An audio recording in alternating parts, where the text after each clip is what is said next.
نہیں، آج امید ہے کہ سپریم کورٹ میں وقف امینڈمنٹ ایکٹ 2025 سے ریلیٹڈ آگے کی سنوائی ہوگی۔ اس میں جو امینڈمنٹس کیے گئے ہیں وہ بیسیکلی کانسٹیٹیوشن کی روح کے خلاف ہیں، تو ہم لوگوں کو پوری امید ہے کہ انشاءاللہ سپریم کورٹ سے اس سلسلے میں ہم لوگوں کو انصاف ملے گا۔ وقف امینڈمنٹ ایکٹ 2025 سے ریلیٹڈ آگے کی سنوائی ہوگی۔ لاسٹ ہیئرنگ 17 اپریل کو ہوئی تھی، جس میں کہ کورٹ نے سینٹرل گورنمنٹ سے اپنا جواب داخل کرنے کو کہا تھا، اور گورنمنٹ آلریڈی جواب داخل کر چکی ہے، اور پرسنل لا بورڈ نے بھی اپنا ڈیٹیل میں جواب داخل کیا ہے، اور پرسنل لا بورڈ کی لیگل کمیٹی کا یہ ماننا ہے کہ یہ جو امینڈمنٹس کیے گئے ہیں یہ بیسیکلی رائٹ ٹو ایکویلٹی اور right to manage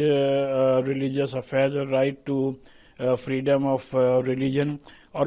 prohibition of discrimination on ground of religion, race, sex اور پلیس آف برتھ اور رائٹ ٹو پراپرٹی کو وائلیٹ کرتا ہے۔ لہٰذا اس میں جو امینڈمنٹس کیے گئے ہیں وہ بیسیکلی کانسٹیٹیوشن کی روح کے خلاف ہیں، لہٰذا ان امینڈمنٹس کو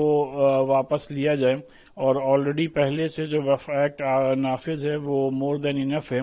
for the proper management, safety and security of وقف پراپرٹیز۔ تو ہم لوگوں کو پوری امید ہے کہ انشاءاللہ سپریم کورٹ سے اس سلسلے میں ہم لوگوں کو انصاف ملے گا۔ سر، پہلگام میں آتنکوادی حملے کے بعد سے کل اہم بیٹھک کی گئی پردھان منتری جی کے دوران، اس میں تمام پاکستان پر پرتیبند لگائے گئے، چاہے سندھو جل سمجھوتا ہو یا ویزا دینے کی بات ہو، تو 2 دنوں میں جن کا ویزا پہ آئے تھے انہیں واپس لوٹنے کی بات کہی گئی ہے، ساتھ ہی تمام سمبند کہیں نہ کہیں ختم کیے گئے ہیں۔ یقینی طور پہ پہلگام میں جو ٹیررسٹ اٹیک ہوا اس نے پورے ملک کو جھنجھوڑ کے رکھ دیا ہے، اور ملک یہ چاہتا ہے کہ حکومت کوئی بڑا ایکشن لے جس میں کہ اس طریقے کی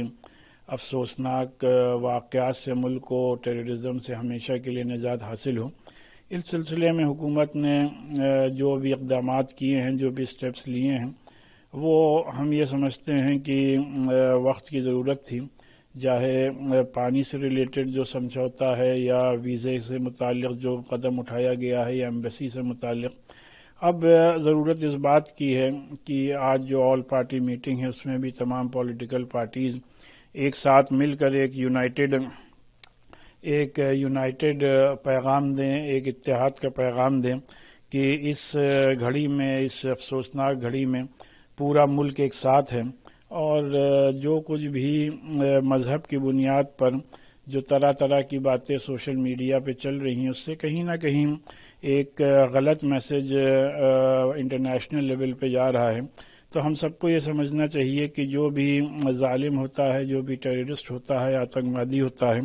اس کا کوئی مذہب نہیں ہوتا، اور اس کا کام ہی انسانیت کے خلاف کام کرنا ہے۔ لہٰذا جو لوگ بھی مارے گئے ہیں ان سب کے ساتھ سبھی نے افسوس کا اظہار کیا ہے، ان کے گھر والوں کے ساتھ، تو لہٰذا اس کو کسی مذہب سے جوڑ کر دیکھنا ہم یہ سمجھتے ہیں کہ اور بھی یہ بڑا نقصان ہوگا۔ اور اس موقع پر پاکستانی عوام کو یہ چاہیے کہ وہ اپنے ملک میں اس طریقے کی دہشت گردی کے خلاف آواز اٹھائیں، اور اپنی حکومت کو اور آرمی کو اس بات کے لیے مجبور کریں کہ اس طریقے کی گھناؤنی حرکتوں سے باز آئیں۔